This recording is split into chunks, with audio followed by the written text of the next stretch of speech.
Standing by the sunlit kitchen window of our modest Virginia home, I held a worn thermal mug filled with steaming black coffee, watching my 11-year-old daughter, Lily, chase a neighborhood stray cat across the dew-kissed morning grass.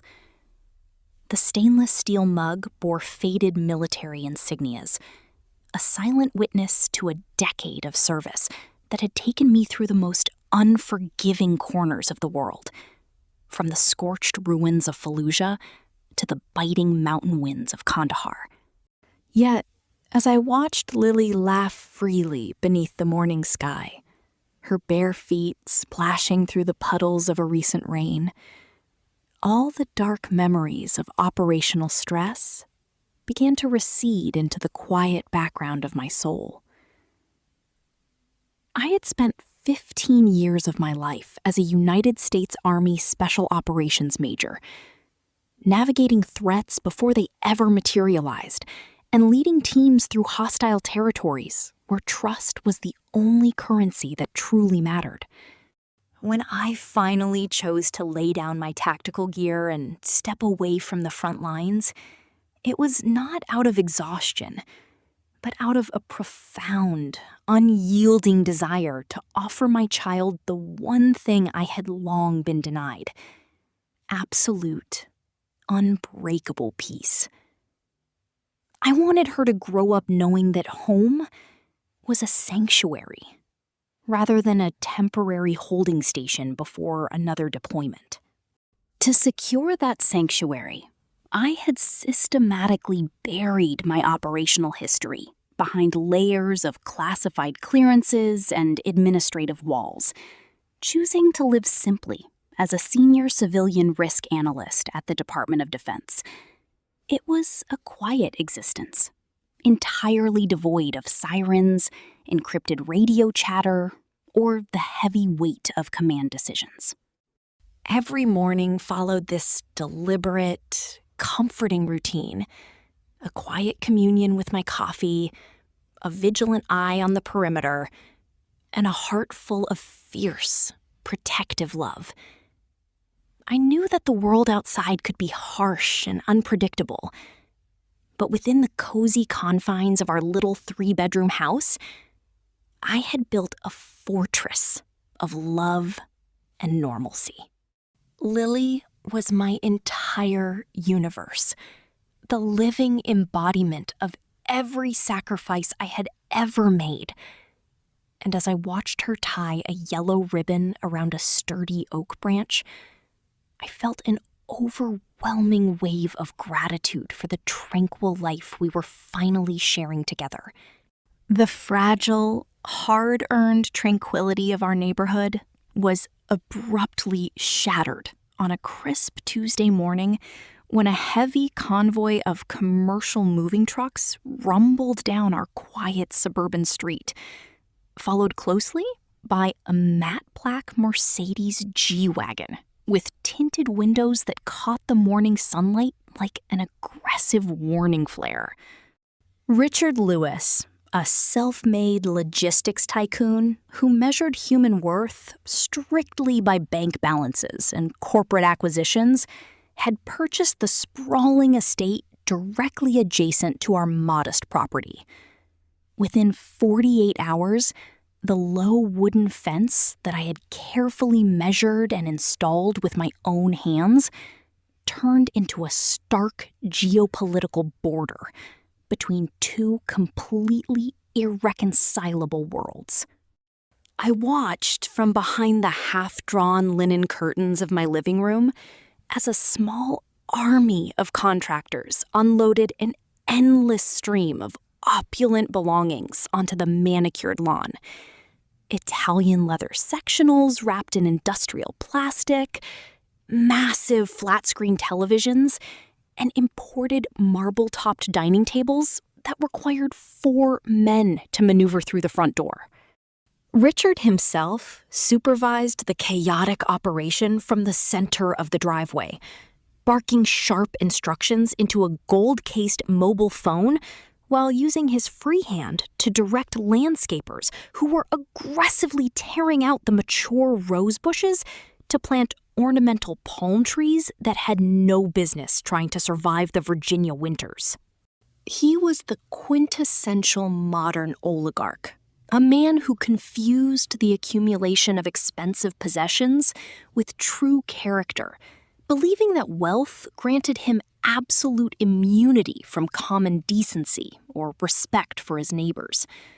Every aspect of his arrival was orchestrated as a theatrical display of dominance, designed to make everyone around him feel small, insignificant, and culturally obsolete.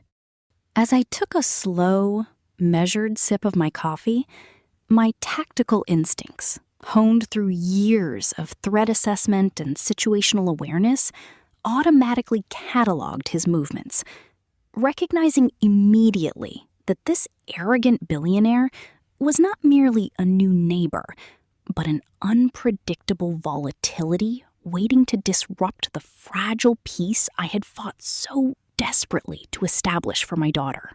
Standing in the quiet kitchen, watching the chaotic display unfold across the fence, I silently vowed that no matter how loud his arrogance became, my protective shield around Lily would never falter.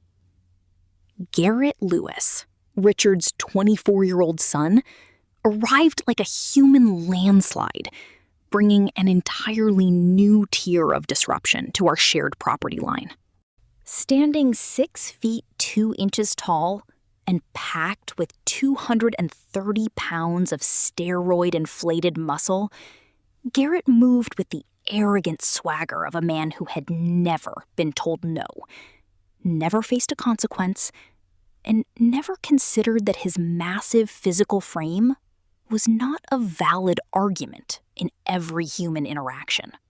Within 24 hours of moving in, he dragged a heavy, professional-grade MMA punching bag into his father's garage and chained it directly to a steel post positioned inches from our shared wooden fence. The rhythmic, thunderous thuds of his brutal strikes battered the fence line continuously throughout the day, sending shockwaves through the soil that rattled my kitchen windows and hummed deeply inside my collarbone. From behind the glass, I observed his training habits with the dispassionate eye of a combat instructor, mentally dissecting his movements and cataloging his vulnerabilities. His stance was glaringly wide and structurally flawed. His guard dropped dangerously below his chin after every third combination, and his footwork was entirely flat, relying on his heels rather than the balls of his feet. He was a creature of pure vanity, a man who trained exclusively to look terrifying in a mirror or intimidate civilians, completely unprepared to face someone specialized in neutralizing threats in confined, high-stress environments. Every heavy thud against that punching bag was an audible declaration of hostility, an intentional provocation designed to test our boundaries and assert dominance over the neighborhood. Yet, while he viewed his size and noise as absolute power, I recognized them for what they truly were: the desperate, insecure theatrics of a fragile boy hiding behind muscle, entirely unaware of the lethal professional quietly watching him from across the fence line. Standing alone in the quiet kitchen, I carefully noted every impact, knowing that his manufactured toughness would crumble the moment he faced real discipline. The invasion of our peaceful sanctuary took a deeply personal and toxic turn later that week, when my younger sister Sarah swept into my home uninvited. Having married Garrett 2 years prior, Sarah had eagerly traded our modest family name and shared childhood memories for the blinding glitter of Richard's immense wealth, transforming herself overnight into a superficial socialite who viewed the world through a lens of extreme snobbery. Without so much as a polite knock, She pushed open my front door and strode into the kitchen, dropping an oversized designer handbag onto my plain laminate countertop, as if planting a flag on conquered territory. She spent the next 20 minutes monologuing about the opulent renovations Richard was funding for her master bathroom, bragging endlessly about heated marble floors, programmable shower zones, and an imported soaking tub from Milan that cost more than my entire vehicle. While she spoke, her sharp, judgmental eyes swept across my modest secondhand curtains, my refrigerator adorned with Lily's crayon drawings, and the plain coffee mug resting in my hand. Finally, letting out a theatrical, condescending sigh, she tapped her freshly manicured acrylic nails against the counter and delivered her parting shot with a venomous smile. You know, Evelyn, you really could have so much more if you just tried a little harder. Living on a government salary is such a tragic waste of your potential. I kept my face entirely neutral, letting her shallow insults hang heavy in the quiet air without offering the satisfaction of a reaction. I practiced controlled, tactical breathing, holding my heart rate steady at 62 beats per minute, refusing to let her petty materialism pierce the armor of my maternal peace. When she finally gathered her designer purse and swept out of the house, trailing a suffocating cloud of expensive perfume, I simply washed the cup she had used, comforted by the distant sound of Lily's laughter echoing through the open window, knowing that no amount of Italian marble could ever buy the genuine soul and warmth that filled our humble home. Sarah's visit was merely a symptom of a much larger, systemic rot that began to infect our entire neighborhood as the Lewis family established their tyrannical reign over the suburban block. Garrett quickly expanded his personal territory beyond his father's estate, treating public sidewalks and common spaces as his personal fiefdom, with total disregard for the families who had lived there for decades. I watched from my porch as he forced an elderly delivery driver off the paved walkway and onto the wet grass, simply because he refused to adjust his stride. And I witnessed him terrifying local children by leaving his heavy sparring gear scattered across the street, blocking storm drains and daring anyone to challenge him. One afternoon, he deliberately kicked Mr. Henderson's garden hose off the pavement so violently that the brass nozzle shattered against the curb, leaving the 70-year-old neighbor with a bad knee, standing frozen on his own lawn, too intimidated to speak up. The entire street had effectively been taken hostage by a neighborhood bully operating under the protective umbrella of his father's immense wealth and corporate arrogance. And nobody possessed the courage to confront the tumor spreading through their community, cell by cell. I dried a glass with a kitchen towel, tracking Garrett's erratic movements with the precise, methodical focus I had once used to monitor hostile patrols in foreign combat zones. I mapped his daily routines, his favorite routes, his behavioral triggers, and his recurring patterns, filing away every single infraction into a mental threat assessment dossier. I understood the delicate psychology of bullies. They derived their entire sense of invincibility from the passive silence and submissive fear of their victims. While the rest of the neighborhood chose compliance and quiet avoidance, I stood silently at my window with a calm, unyielding resolve, fully cognizant that the storm was coming, and that when the inevitable collision finally occurred, I would be entirely ready to dismantle their arrogant empire from the ground up and restore true peace to our lives. On a stiflingly hot afternoon in mid-July, when the humid Virginia air shimmered above the asphalt and cicadas buzzed loudly in the oak trees, my 11-year-old daughter Lily was outside in our driveway, washing my old SUV. She held a garden hose in one hand and a soapy yellow sponge in the other, humming along to a soft pop song playing through the open car window, thoroughly absorbed in the quiet, simple joy of scrubbing a tire rim. The driveway smelled faintly of cut grass, warm pavement, and citrus soap, a scene of pure, innocent childhood that I cherished from my kitchen window 6 paces away. Without warning, Garrett Lewis came lumbering across the property line, shirtless, sweating heavily, his neck veins swollen from his latest cycle of synthetic supplements. Moving with an unprovoked, predatory aggression, he walked straight up to my vehicle without acknowledging the young girl standing right there, reached his massive arm through the open window, and grabbed the radio control knob. With a violent, deliberate twist, he snapped the plastic assembly clean off the dashboard, the sharp crack sounding like a small bone breaking in the quiet afternoon air.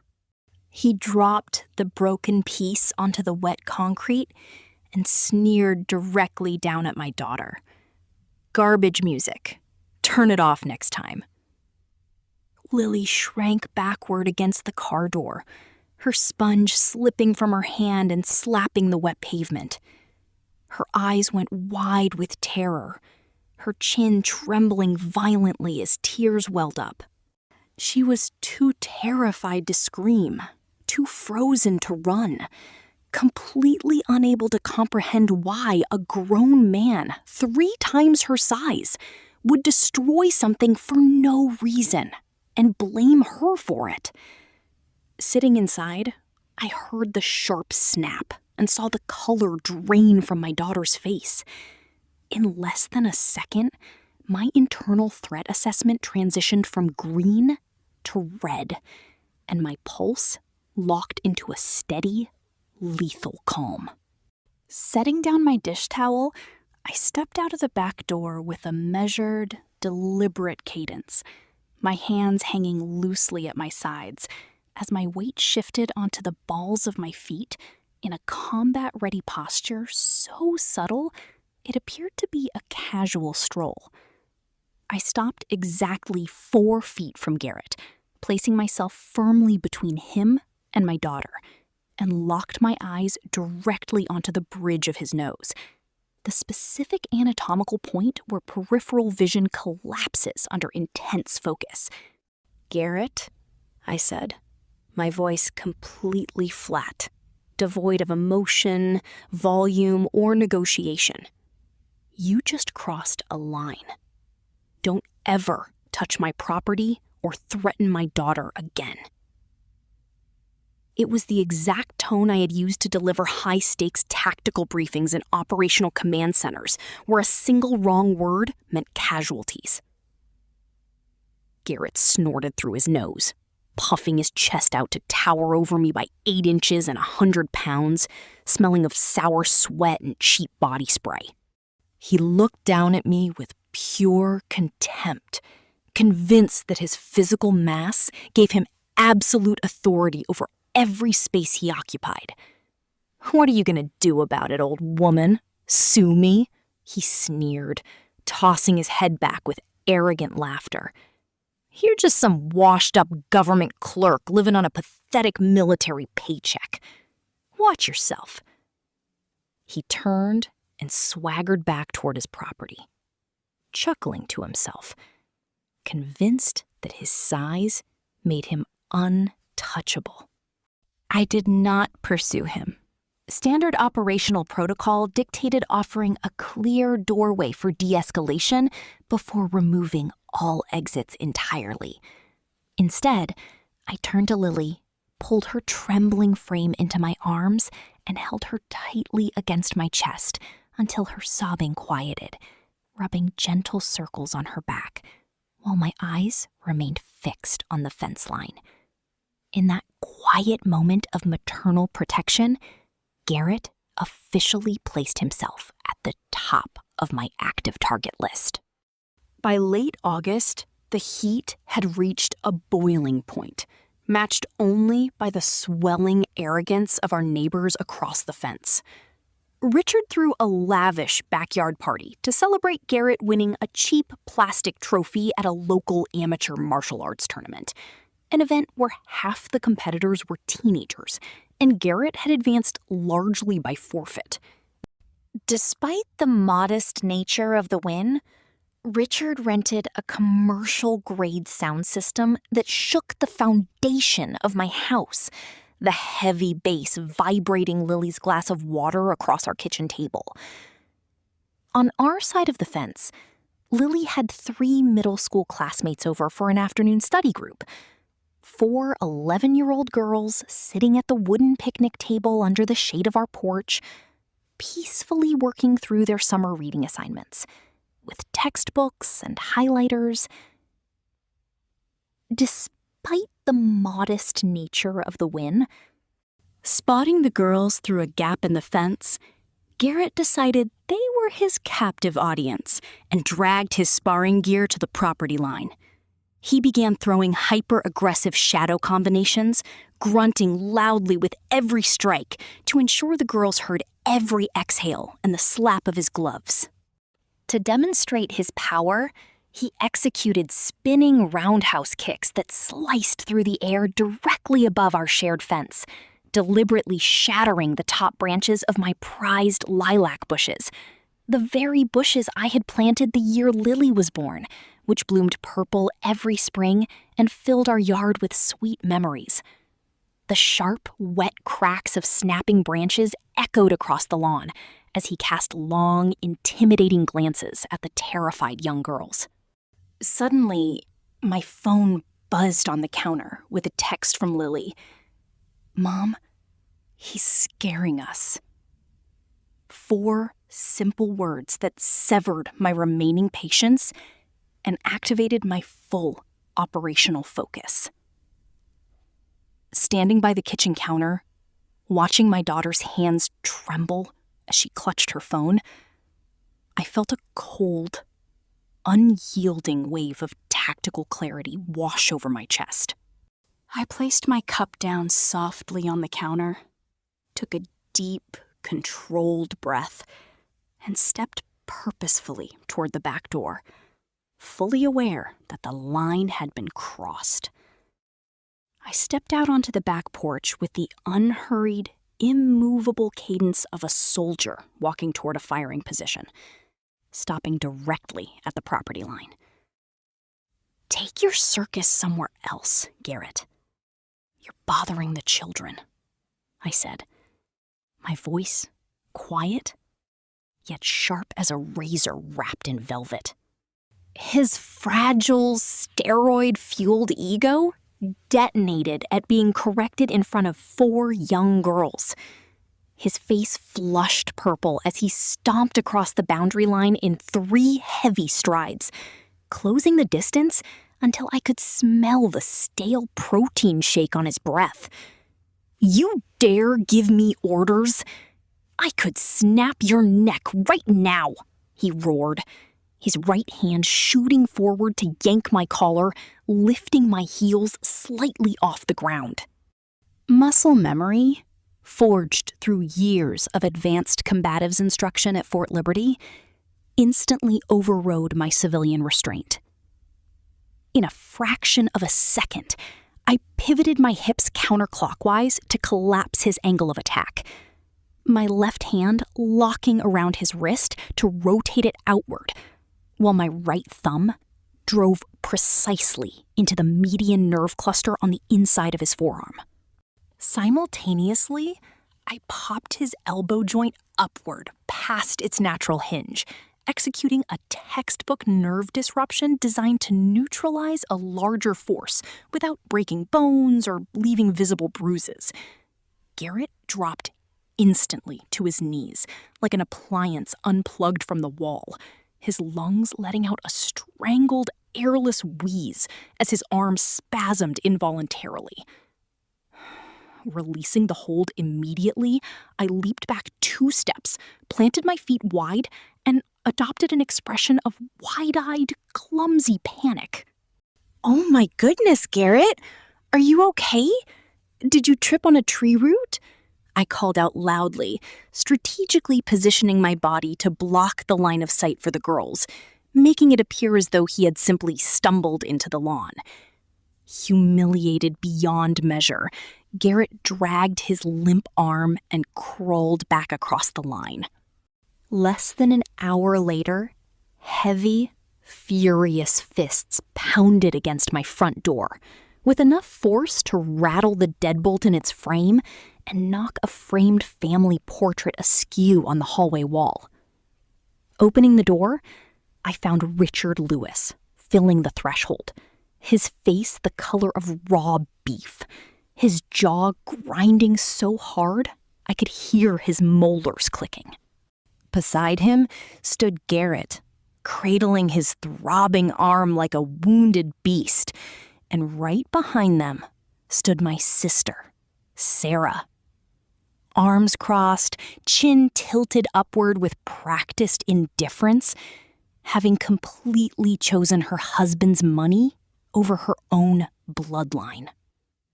"You dare put your hands on my son, Evelyn!" Richard screamed, a fine spray of saliva hitting the doorframe. "He told me you used some dirty trick to attack him.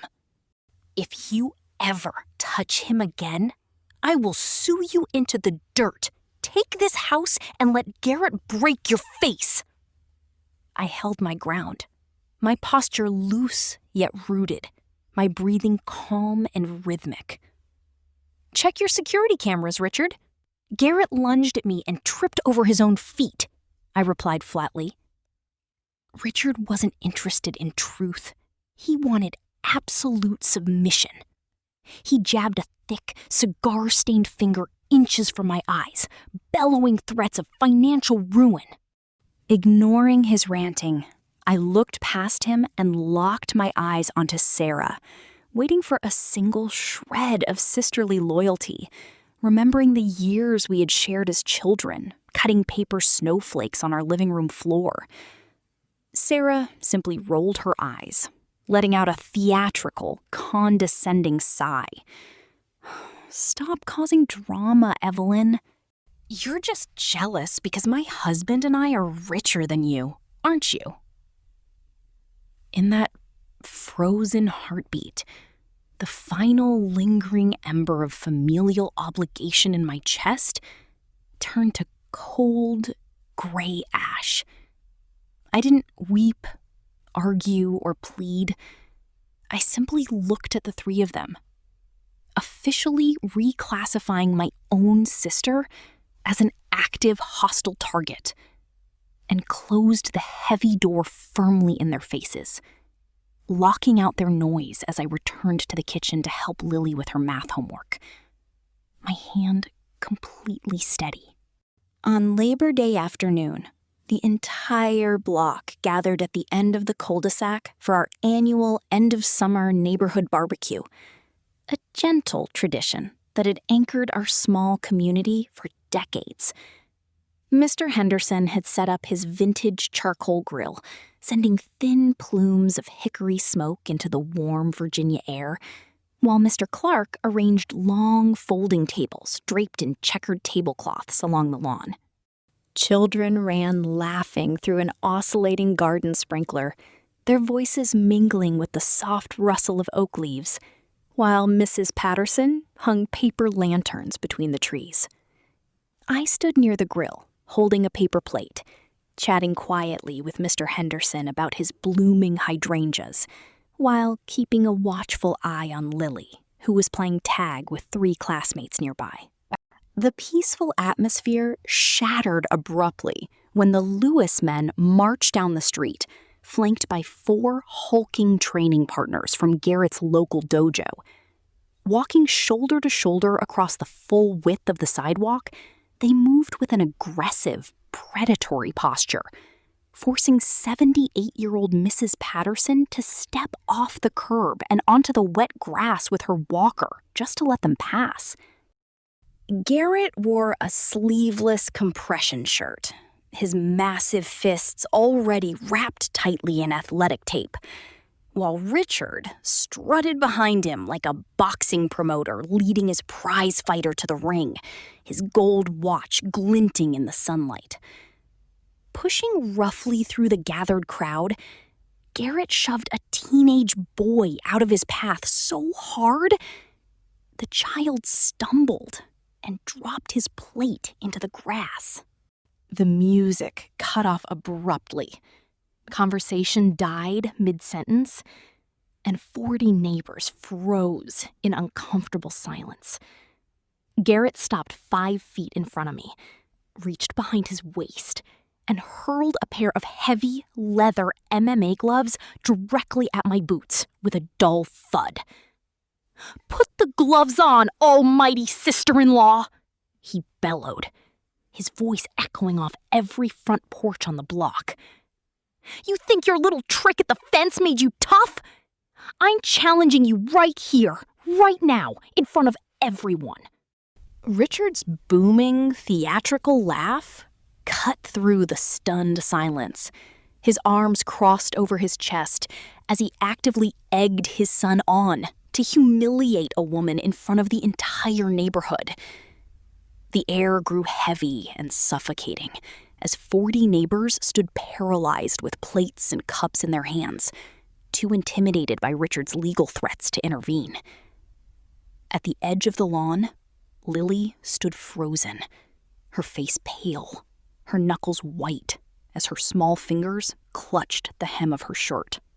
She was looking directly at me, not at Garrett, not at Richard, searching my face with the wide, trusting eyes of a child who relied on her mother to keep her world safe. In that agonizing heartbeat, a profound clarity settled deep within my chest. I realized that if I backed down or allowed this public intimidation to stand, the psychological terrorism against my daughter would never end. Garrett would own our street, our porch, and every shadow outside her bedroom window. Slowly and deliberately, I placed my paper plate onto the picnic table, wiped my hands on a napkin, and gave Lily a single, reassuring nod that silently communicated absolute safety. Reaching into my pocket, I discreetly activated the voice recorder on my phone and held it out slightly. "Garrett Lewis, for the record, and in front of all these witnesses, you are publicly challenging me to a physical contest on public property, correct?" I asked calmly. "Damn right, you coward." "Put 'em on, or admit you're nothing," Garrett roared back, pumping his fists.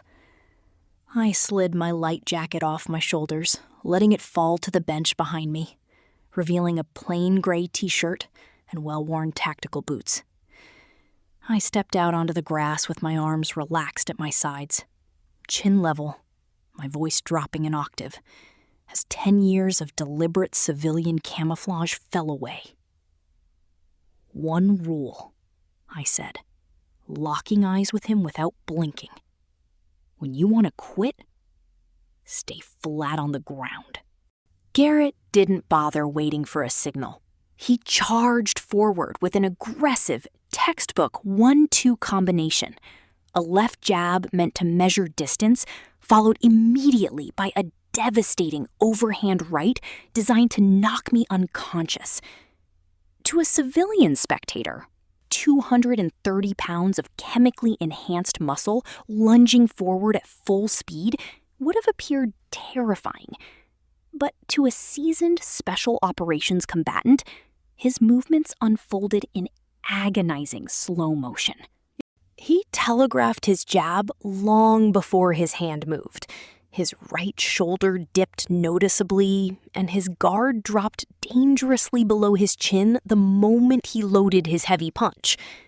His entire decision-making loop was paralyzed by his own swollen ego, operating on the flawed assumption that I would flinch, shut my eyes, and cringe backward as he had conditioned others to do. Instead of retreating, I stepped directly inside the inner arc of his heavy right hook, feeling the rush of displaced air ripple through my hair as his fist passed uselessly, inches behind my head.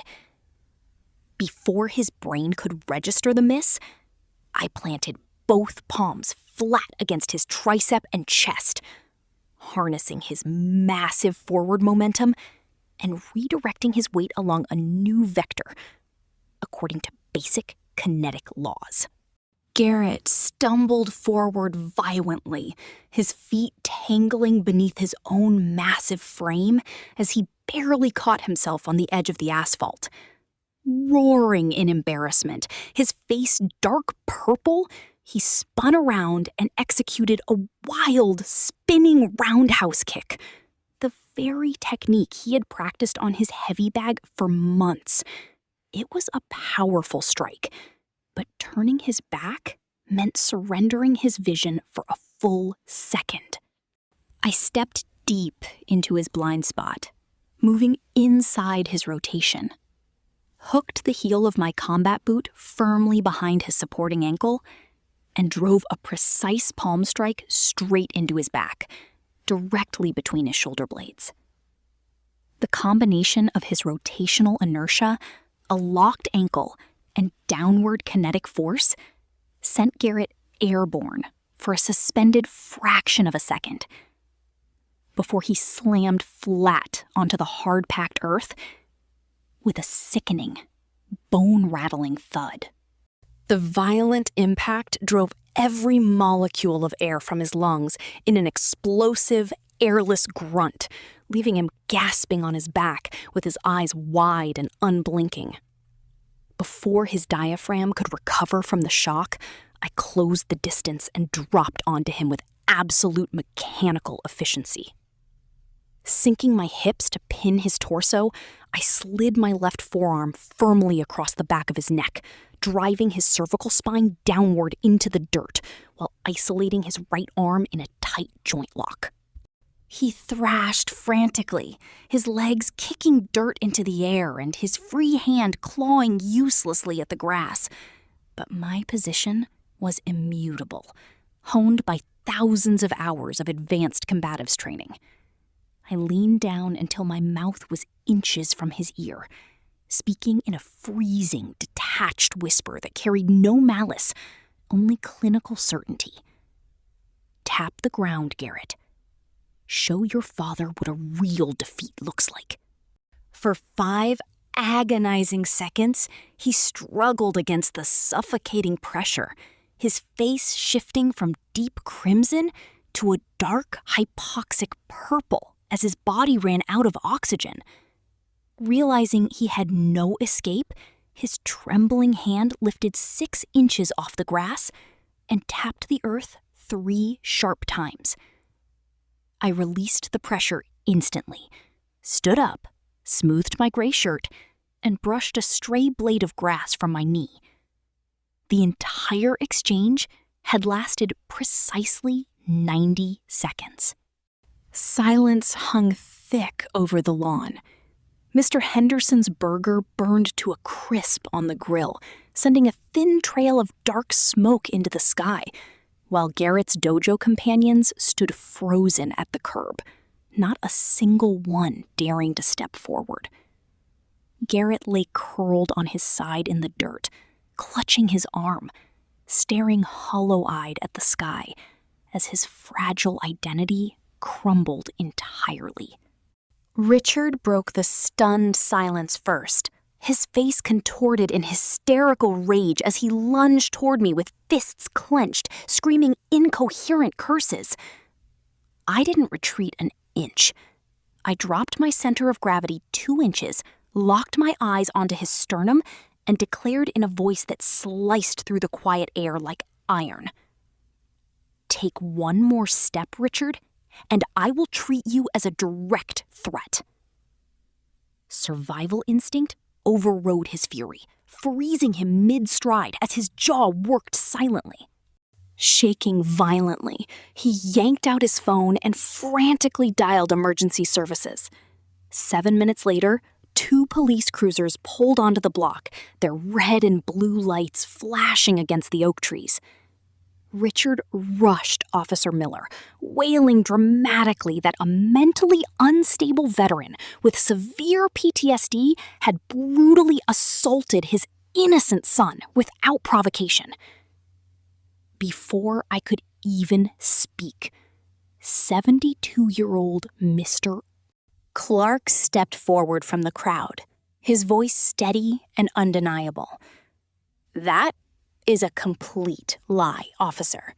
His son threw gloves at her feet and attacked her first in front of 40 witnesses.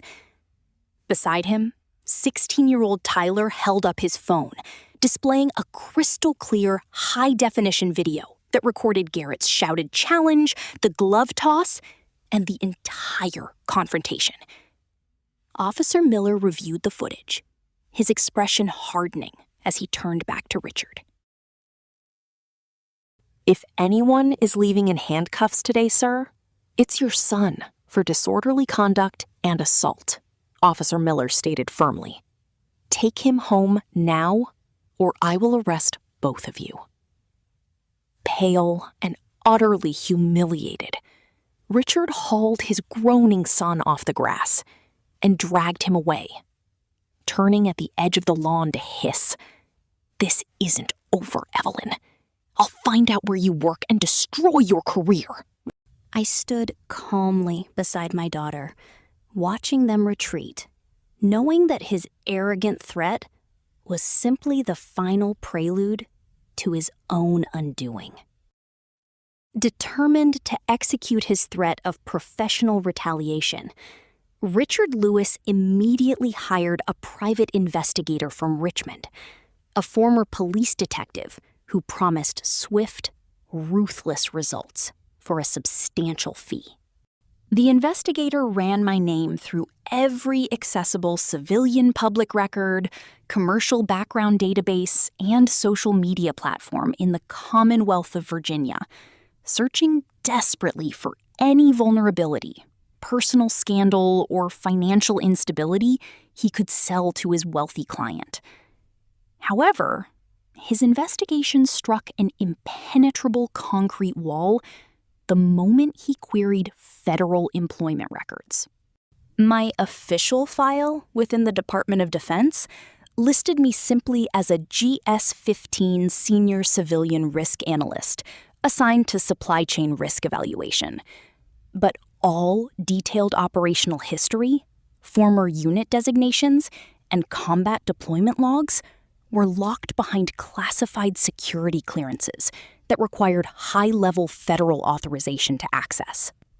The investigator, unwilling to admit defeat or forfeit his lucrative fee, provided Richard with a superficial 2-page summary, reassuring him that I was merely a mid-level bureaucrat pushing paperwork in a basement office.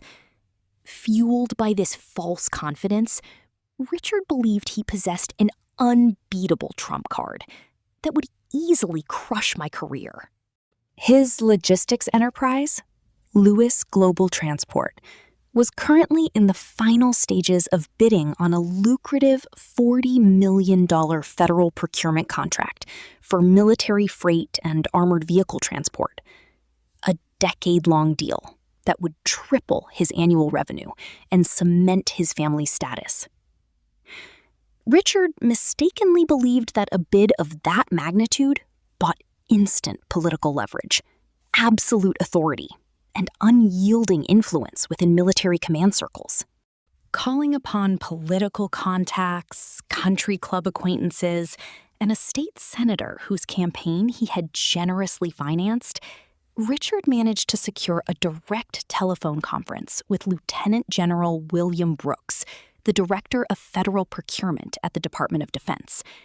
He fully intended to use his multi-million-dollar proposal as a financial hammer to demand my immediate dismissal, blissfully ignorant of the fatal trap he was setting for his own corporate empire. On a quiet, sunlit Tuesday morning, as I stood in my kitchen pouring fresh black coffee into my thermal mug while watching Lily carefully pack her school backpack, my encrypted government phone vibrated against the counter. The ringtone was distinct, a secure, high-priority tone indicating an internal call routed directly through the Pentagon's protected communications network. I set the glass coffee pot down, dried my hands on a linen towel, and picked up the receiver with practiced military composure. "Evelyn, I just had a very noisy logistics executive named Richard Lewis order me to have you fired." Lieutenant General William Brooks's deep, gravelly voice echoed through the speaker, carrying the unmistakable warm amusement of a 3-star officer who had just heard the most absurd joke of his 40-year military career. General Brooks had been my senior commander during 2 brutal combat deployments in Afghanistan. He knew my operational record, my tactical capabilities, and the exact weight of my integrity under fire.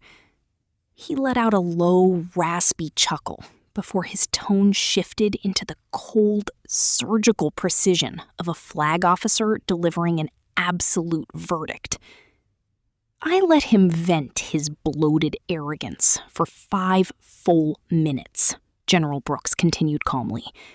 He explicitly threatened to withdraw his $40 million logistics bid unless I terminated your employment immediately and ensured you were stripped of your standing. What the foolish man didn't bother to check, and what his cheap investigator couldn't access, is that you are the lead security evaluator holding the final compliance and ethics file for his entire corporate proposal. His threat constitutes an overt attempt to intimidate a federal evaluator and represents an egregious conflict of interest under federal procurement law. As I listened in quiet stillness, I felt a profound sense of peace wash over me, realizing that Richard's unbridled hubris had driven him straight into the exact legal machinery designed to eliminate corruption. 2 days later, at Richard Lewis's insistence, and through the aggressive pressure of his political lobbyist, a formal hearing was convened at the Defense Logistics Procurement Office in Northern Virginia.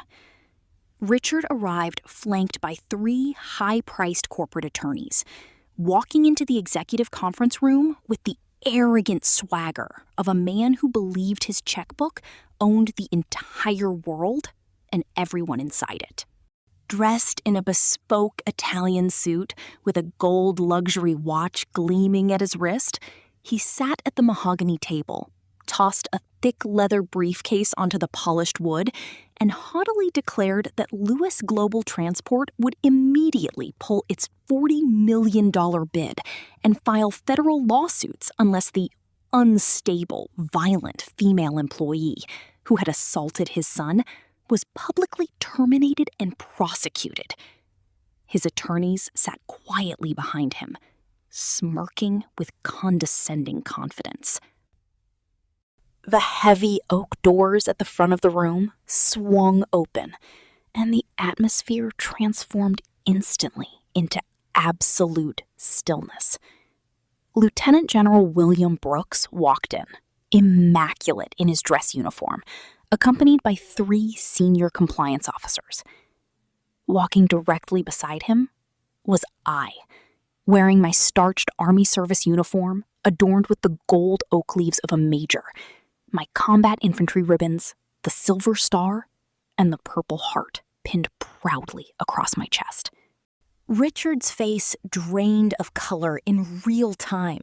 His eyes bulged, his jaw slackened, and he gripped the edge of the mahogany table as the realization hit him like a physical blow.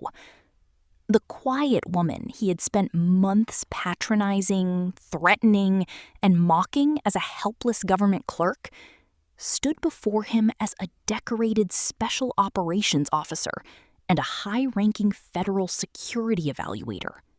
The smug confidence vanished instantly from his attorneys' faces as they frantically began shuffling through their documents, suddenly realizing that their client had marched them straight into an absolute legal disaster from which there was no possible escape. I took my seat at the head of the evaluation panel, opened a dark blue government binder, and adjusted the desktop microphone before looking directly into Richard's pale, trembling face. "Mr. Lewis," I began, my voice calm, authoritative, and echoing with absolute clarity through the silent conference room. Under Federal Acquisition Regulation Section 9.104, any corporate entity seeking federal contracts must demonstrate absolute integrity, lawful conduct, and high ethical standards. I clicked a remote control, illuminating a large display screen behind me that filled the wall with clear visuals. "We have thoroughly reviewed your company's bid alongside official police reports, sworn neighbor testimonies, audio recordings, and high-definition video evidence from the incident on Labor Day. The evidence conclusively shows your son engaging in unprovoked physical assault and public disorderly conduct, actively encouraged by yourself." I paused, allowing the crushing weight of my words to settle heavily over his terrified legal team. "Furthermore, your recorded telephone call to General Brooks, in which you attempted to weaponize a $40 million government proposal to coerce the termination of a federal evaluator, constitutes a direct violation of federal ethics laws, an abuse of power, and an active attempt at witness intimidation." I picked up a red official seal stamp, pressed it firmly onto his master dossier, and delivered the final decree. Effective immediately, Lewis Global Transport's bid is permanently disqualified. Furthermore, due to severe ethical violations and corporate misconduct, your company is formally placed on the federal debarment list, barring Lewis Global Transport from bidding on any United States government or military contracts for the next 20 years. Richard gasped, slumped back into his leather chair, and covered his face with trembling hands as his attorneys silently closed their notebooks, knowing the ruling was absolute, unappealable, and legally ironclad in every respect. Standing before them, I felt a deep sense of justice prevail. The permanent federal debarment did not merely destroy his prospective $40 million defense contract, it triggered a devastating, unstoppable domino effect across his entire freight enterprise. Within 72 hours of the Pentagon's official announcement, his primary private equity investors revoked their credit lines, citing severe reputational damage, ethical red flags, and compliance breaches. Major commercial clients abruptly terminated their shipping contracts to distance themselves from his scandal-plagued brand, and the regional bank holding his commercial mortgages issued an immediate demand for full financial disclosure, comprehensive asset valuation, and immediate loan restructuring.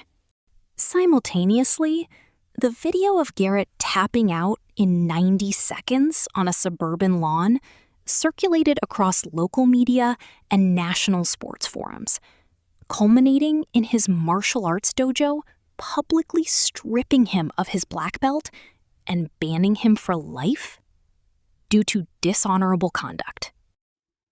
Sarah, who had traded sisterly love for the illusion of perpetual luxury, found herself trapped in a dissolving empire of debt, sitting in a sprawling house with heated marble floors that they could no longer afford to heat or maintain.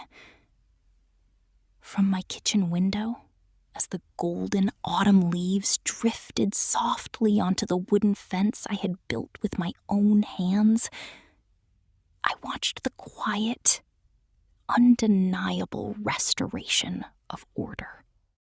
There was no joy, gloating, or malice in watching their downfall, only a profound, quiet healing in knowing that justice operated on an immovable, sacred axis.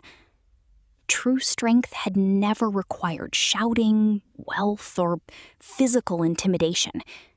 It lived in the quiet resolve to protect what was sacred, to stand firm in the truth, and to allow the relentless weight of integrity to restore lasting peace, dignity, and harmony to our lives and our community. Watching my daughter draw quietly at the counter, I knew our sanctuary was finally safe. Within 60 days of the Pentagon's official debarment ruling, the artificial universe that Richard Lewis had constructed on credit, arrogance, and posturing completely disintegrated. The cancellation of the federal contract severed his company's primary financial artery, causing his corporate empire to collapse under its own unsustainable weight. The glossy luxury vehicles parked in their curved driveway vanished, one by one, as repossession trucks arrived quietly in the early morning hours, carrying away Garrett's lifted pickup truck and Richard's matte black G-Wagon. The affluent country club associates who had once eagerly accepted Richard's expensive whiskey, fine cigars, and boisterous boasts evaporated overnight, abandoning him the moment his financial ruin became common knowledge. The grand estate next door, once a symbol of unbridled wealth and suburban dominance, turned into a cold, hollow shell, surrounded by unkept grass and neglected palm trees that were already beginning to wither in the autumn chill. Observing this rapid dissolution from my kitchen window, I felt no surge of triumph, no desire for vengeance, and no petty satisfaction in their suffering. Instead, a quiet, profound realization washed over my soul. True power had never belonged to their money, their physical mass, or their toxic intimidation tactics. Those things were merely fragile, temporary shields designed to conceal a deep, paralyzing internal weakness. Their empire had not been destroyed by an outside enemy or an unfair twist of fate, but had crumbled under the inescapable weight of its own moral decay and unrestrained hubris. Standing quietly in my kitchen, holding a warm mug of black coffee while watching the golden leaves drift across our yard, I felt an overwhelming sense of emotional liberation. The toxic shadow that had threatened our peace for months had dissolved into thin air, leaving behind only the clean, sacred space of our home and the immovable truth that genuine strength is born of integrity, humility, and quiet resolve. Late one evening, as a cold November rain tapped gently against the window panes, my phone illuminated with an unfamiliar local number. I answered with my customary calm composure, and after a long, hesitant silence, filled only by heavy breathing, the cracking, tear-choked voice of my sister, Sarah, came through the speaker. Stripped of her former arrogance, designer handbags, and condescending smirk, she sobbed hysterically into the phone, pleading desperately for help as her golden world crumbled into dust around her. "Evelyn, please. I didn't know it would get like this," she wailed, her voice trembling with raw, unvarnished panic. "Julian, Garrett won't stop screaming. Richard is facing bankruptcy, and the bank is foreclosing on the house. We have nowhere to go. You have power in the military, Evelyn.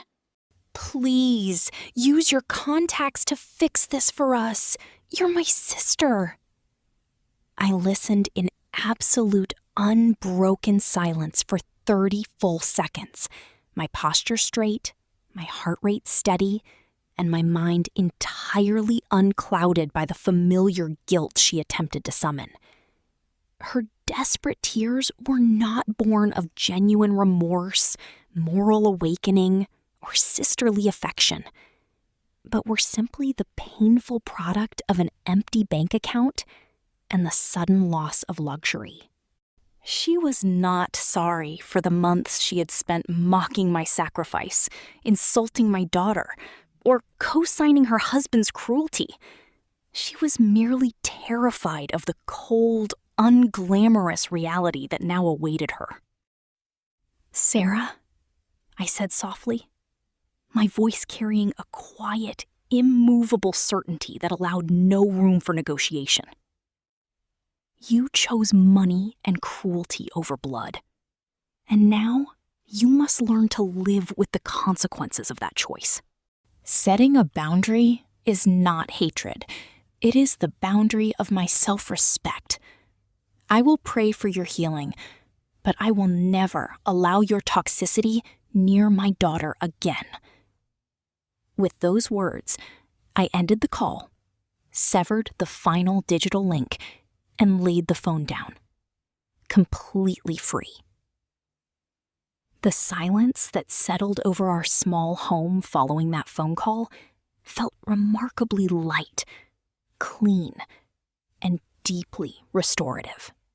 Sitting at the wooden kitchen table under the warm, golden glow of the pendant lamp, I watched Lily as she diligently worked through her middle school geometry assignment, her pencil scratching softly against the notebook paper. The soft, rhythmic sound of her drawing shapes, combined with the gentle patter of rain against the roof, created a symphony of peace that filled every corner of my chest with profound gratitude. For years, I had carried the unspoken, suffocating weight of believing I was responsible for fixing my broken extended family, foolishly mistaking financial submission and silent endurance for sisterly love and filial duty. It had taken a combat zone overseas and a bitter battle in my own backyard to finally understand that setting an ironclad boundary was not an act of malice or abandonment, but a sacred, non-negotiable duty to my own soul and my child's future. By refusing to bankroll their dysfunction or absorb their toxic abuse, I had finally liberated myself from a lifelong cage of emotional blackmail. Chaplain Michael, a battle-tested veteran who had guided many soldiers through moral injury, had once told me that true peace begins the exact moment you stop rescuing people from the consequences of their own choices. Looking at my daughter's serene face, completely unburdened by fear or anxiety, I knew that the invisible armor I had worn for so long was no longer needed for combat. It had served its ultimate purpose as a protective shield around our home. In that quiet kitchen, holding a warm cup of herbal tea, I finally released the ghost of old obligations, stepping fully into a future defined solely by unconditional love, inner peace, and unbreakable self-respect. 2 months after the formal hearing, on a chilly Saturday morning in late November, a massive, unbranded white moving truck idled softly in the driveway next door. The engine rumbled with a low, heavy vibration, marking the final departure of the family that had sought to terrorize our quiet community. I stood on my front porch, wrapped in a warm wool cardigan, holding my coffee mug, as the neighbors slowly emerged from their homes to bear silent, collective witness to the end of an era. There was no grand spectacle, no expensive moving crew, and no Italian leather furniture wrapped in pristine plastic. The Lewis family was packing their remaining possessions themselves, carrying battered cardboard boxes and mismatched items to the back of the truck. Richard looked visibly aged and broken. His shoulders slumped beneath a faded jacket as he carried a crooked floor lamp with a torn shade. Sarah walked beside him, carrying a single plastic bin of kitchen utensils, her head bowed low, her eyes hidden behind dark sunglasses despite the gray, overcast sky, never once glancing in my direction. Garrett sat in the front passenger seat of the truck cab, with his hood pulled tightly over his head, staring blankly at the dashboard, looking like a hollow shell of the man who had once tried to dominate our street with brute force and steroid-fueled noise. Standing along the sidewalk, the neighbors watched in quiet, dignified stillness. Mr. Henderson stood beside his mailbox. Mr. Clark sat on his porch steps with his hands folded. Mrs. Patterson rested against her walker at the end of her driveway, and young Tyler sat calmly on his front steps. Nobody shouted, nobody gloated, and nobody uttered a single taunt. The quiet dignity of our neighborhood stood as an unbroken wall, allowing the consequences of their choices to escort them away. As the white moving truck slowly pulled away from the curb and rumbled down Maple Ridge Drive, turning the corner before disappearing into the morning mist, a profound, collective sigh of relief seemed to ripple through the entire neighborhood. Mr. Clark slowly stood up from his porch steps, caught my eye across the lawn, and quietly raised his coffee mug in my direction. A simple, elegant gesture of profound respect and silent gratitude that carried more weight than 1,000 speeches. I returned the gesture with a soft smile and a gentle nod, feeling the warm bond of a community that had stood together in the face of arrogance and intimidation. Turning back toward my front door, I stepped inside and closed it softly behind me, sealing out the damp winter chill and stepping into the cozy, sunlit warmth of our home. Lily was sitting on the living room rug, her bare feet tucked beneath her, softly humming a song while piecing together a wooden jigsaw puzzle with remarkable focus and contentment.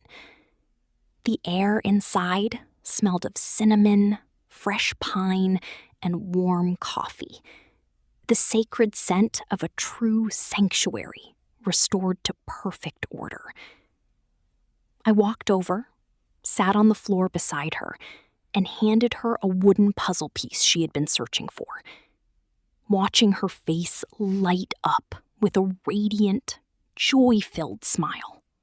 The low wooden fence outside, which I had carefully measured and built with my own hands, stood sturdy, undamaged, and untouched in the winter light, marking the clear, immovable border of a life that belonged entirely to us. The long, exhausting battle for our dignity was officially over, and as I wrapped my arm around my daughter's shoulders and held her close to my heart, I knew that our future was anchored forever in unshakable truth, deep healing, and enduring sacred peace. A full year had passed since the seismic collapse of the Lewis Empire, and our suburban Virginia neighborhood had blossomed into a tranquil haven of quiet beauty and genuine warmth. The grand estate next door had been purchased by a gentle, middle-aged high school music teacher and his wife, who replaced Richard's dying ornamental palm trees with flourishing native red maples and planted vibrant beds of wildflowers along our shared boundary line. On our side of the property, the prized lilac bushes I had planted the year Lily was born flourished with remarkable vigor, their lush emerald leaves and fragrant purple blooms filling the spring air with a sweetness that symbolized profound renewal. The low wooden fence I had built with my own hands remained completely sturdy and untouched, no longer a contested battleground, but a quiet, sacred marker of the peaceful life we had successfully reclaimed. My daughter, Lily, now 12 years old, had grown remarkably in both height and spirit, her eyes radiating an unshakable confidence that had been forged through overcoming adversity. The deep-seated anxiety and subtle flinches that once shadowed her face whenever a heavy footstep echoed nearby had vanished entirely, replaced by the serene composure of a child who knew, beyond a shadow of a doubt, that her home was an impenetrable sanctuary, guarded by unconditional love. She spent her sunny afternoons practicing her cello on our back porch, her melodic notes floating across the lawn and mingling with the rustle of maple leaves, while I sat nearby, sipping black coffee from my thermal mug, marveling at the quiet miracle of her transformation. Standing in that sunlit yard, watching the gentle breeze ripple across the grass, I felt a deep, healing warmth settle over my soul, realizing that the longest, most exhausting battle of my life had finally borne the sweetest fruit. On a warm Saturday afternoon in late spring, as Lily sat at the kitchen counter finishing her homework, she looked up at me with thoughtful, curious eyes and asked softly about the faded scars on my forearms, scars earned during my grueling years in special operations. In the past, I had instinctively shielded her from the harsh realities of my military life, fearing that the heavy shadow of war might taint the innocent childhood I worked so relentlessly to protect. But standing in our sunlit kitchen, surrounded by the quiet, beautiful rhythm of our peaceful life, I realized that true emotional healing did not require erasing the past, but framing it with enduring purpose, strength, and wisdom. I sat down beside her, took her small, warm hands in mine, and spoke with gentle, unvarnished honesty. I told her that those physical scars, along with the invisible wounds I carried deep inside, were not marks of tragedy or defeat, but proud symbols of an unyielding commitment to protect what was sacred.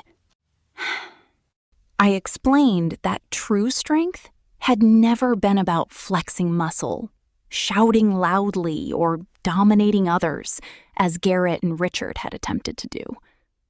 Genuine power lived in the quiet discipline of self-control, the courage to hold an unwavering boundary, and the willingness to stand firm for justice, even when standing entirely alone. Lily listened intently, her wide eyes reflecting deep understanding before leaning forward to wrap her arms tightly around my neck, whispering softly that she was deeply proud to be my daughter. In that sacred, unhurried moment of mother-daughter connection, I felt the final, lingering fragments of my operational trauma dissolve into the quiet air, replaced by a profound, radiant sense of maternal fulfillment, unbreakable trust, and inner peace that no battle could ever diminish. Sitting together in the sunlit kitchen, we anchored our hearts in a future filled with hope. Later that evening, after Lily had fallen asleep with a soft smile on her face, I walked down into the cool, quiet basement and stood before the fireproof safe where I had locked away my military past years ago.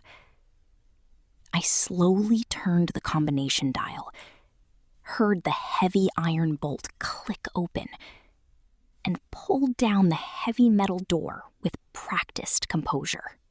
Inside lay my starched Army service uniform, immaculate and pristine, adorned with the gold oak leaves of a major, alongside my velvet-lined metal display case housing the silver star and purple heart. In years past, looking at those military honors would summon a heavy, suffocating wave of complex emotions. Memories of freezing night patrols in Kandahar, the roaring thunder of medevac rotors, and the haunting grief of fallen comrades. But as I reached out and gently brushed my fingers against the polished brass insignias under the dim light, I felt no pain, no bitterness, and no lingering burden. I recognized that those medals were not just artifacts of a distant war, but the fierce furnace in which my character, resilience, and unyielding spirit had been forged. They had gifted me the precise discipline, tactical clarity, and moral courage required to defend my daughter's sanctuary when domestic parasites attempted to destroy our home and ruin our lives. I carefully lifted the framed photograph of my late father, Arthur Vance, setting it beside my medals under the warm basement light. In his weathered face and oil-stained hands, I saw the enduring legacy of quiet integrity that had guided me through every storm. Closing the safe with a soft, decisive click, I stepped back into the stairwell, completely unburdened by the past, knowing that I had honored his memory and fulfilled my sacred duty as a soldier, a protector, and a devoted mother. Stepping out onto the front porch into the crisp twilight, I watched the stars begin to glisten softly across the darkening Virginia sky. The cool night air felt extraordinarily clean and refreshing against my skin, carrying the subtle scent of pine needles and damp earth. Looking out over our peaceful suburban street, where paper lanterns glowed softly on neighboring porches and warm light spilled from living room windows, I reflected on the profound, transformative truth of my journey. For 15 long years, I had operated under the comforting, naive delusion that family was something you had to appease through endless sacrifice, silently swallowing disrespect, emotional abuse, and financial exploitation to earn a mother's approval or maintain a fragile domestic peace. But standing beneath the twilight canopy, I understood with absolute clarity that authentic family and true human connection are never built on submission, guilt, or financial enablement. They are forged through mutual respect, unwavering truth, and honorable boundaries. Cutting off a toxic financial lifeline is not an act of cruelty, abandonment, or revenge, but the ultimate act of self-preservation and tough love. By standing firm, refusing to bankroll my own erasure, and forcing my family to face the unvarnished reality of their choices, I had not only reclaimed my dignity and saved my daughter, but I had given them the only true chance to confront their own weaknesses. I was no longer a frightened child begging for crumbs of affection, nor was I a weary soldier searching for a sanctuary. I was Major Evelyn Vance, a sovereign, empowered woman who had conquered battlefields both foreign and domestic, emerging with her honor, her spirit, and her soul fully intact and forever liberated from the chains of the past. As I gazed out at the quiet street, I felt a deep, unshakable gratitude for the courage that had brought us to this moment. A gentle night breeze rustled softly through the emerald leaves of the ancient oak tree standing tall in our front yard, carrying with it a profound, weightless sense of absolute freedom that filled every breath I took. I leaned comfortably against the sturdy wood of the porch railing, wrapped my soft wool cardigan tightly around my shoulders, and felt a quiet, radiant smile spread naturally across my face. Inside our cozy, warm home, the soft glow of the living room lamp cast a golden, inviting light across the hardwood floor, beautifully illuminating the sanctuary I had poured my heart and soul into building. A life anchored firmly in unyielding truth, unconditional maternal love, and unshakable inner peace. I knew that the road ahead would inevitably bring new seasons, shifting landscapes, and unexpected challenges. But I no longer feared the unknown horizon.